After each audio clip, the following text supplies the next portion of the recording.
రాత్రి సమయంలో ఒక్కసారిగా ఆ భవంతి ఒరిగిపోయింది. ఏం జరుగుతుందో అర్థం కాక భవనంలోని కుటుంబాలు వణికిపోయాయి. భయంతో పరుగులు తీశాయి.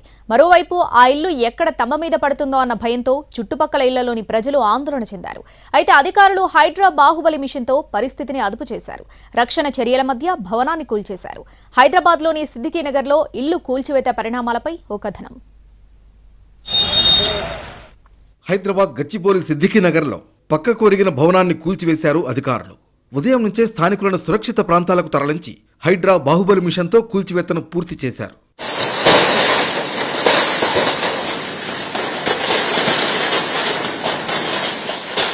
సిద్దికీనగర్లో 50 గజాల్లో నిర్మించిన 4 అంతస్తుల భవనం మంగళవారం రాత్రి ఒక పక్కకు ఒరిగింది. దీంతో అందులో నివాసం ఉంటున్న వారితో పాటు స్థానికులు తీవ్ర భయాందోళనకు గురయ్యారు. భవనంలో నివసిస్తున్న వారు భయంతో పరుగులు తీశారు. 3 రోజుల క్రితం ఆ భవనం వెనుక కొత్త భవనం నిర్మాణ పనులు మొదలయ్యాయి. పిల్లర్లు వేసేందుకు బాగా లోతుగా తవ్వారు. ఆ ఎఫెక్ట్ 4 అంతస్తుల భవనంపై పడింది. మంగళవారం రాత్రి 8:30 ఒక్కసారిగా ఆ భవనం గుంతల వైపుకు ఒరిగిపోయింది. ఈ క్రమంలోనే 3వ అంతస్తులో ఉన్న ఇక్బాల్ అనే వ్యక్తి భయంతో పైనుంచి కిందకు దూకేశాడు. దీంతో అతడు తీవ్రంగా గాయపడ్డాడు. స్థానికులు అతన్ని ఆసుపత్రికి తరలించి చికిత్స అందిస్తున్నారు. పక్కనే ఉండే స్థలంలో భవన నిర్మాణం కోసం గుంతలు తవ్వడంతో ఇలా జరిగిందని ఒరిగిన భవనం యజమాని చెప్పారు.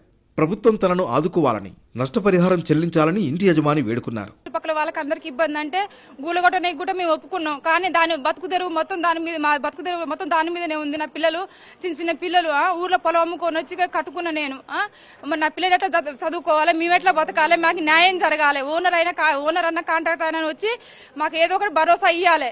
మరోవైపు గచ్చిబౌలి సిద్దికీనగర్ బిల్డింగ్ ఘటనపై కేసు నమోదైంది. బిల్డింగ్ పక్కనే గుంతలు తవ్విన బిల్డర్ శ్రీనుపై కేసు నమోదు చేశారు పోలీసులు. అలాగే నిర్మాణ యజమాని యాసిన్ ఖాన్ పైన కేసు పెట్టారు.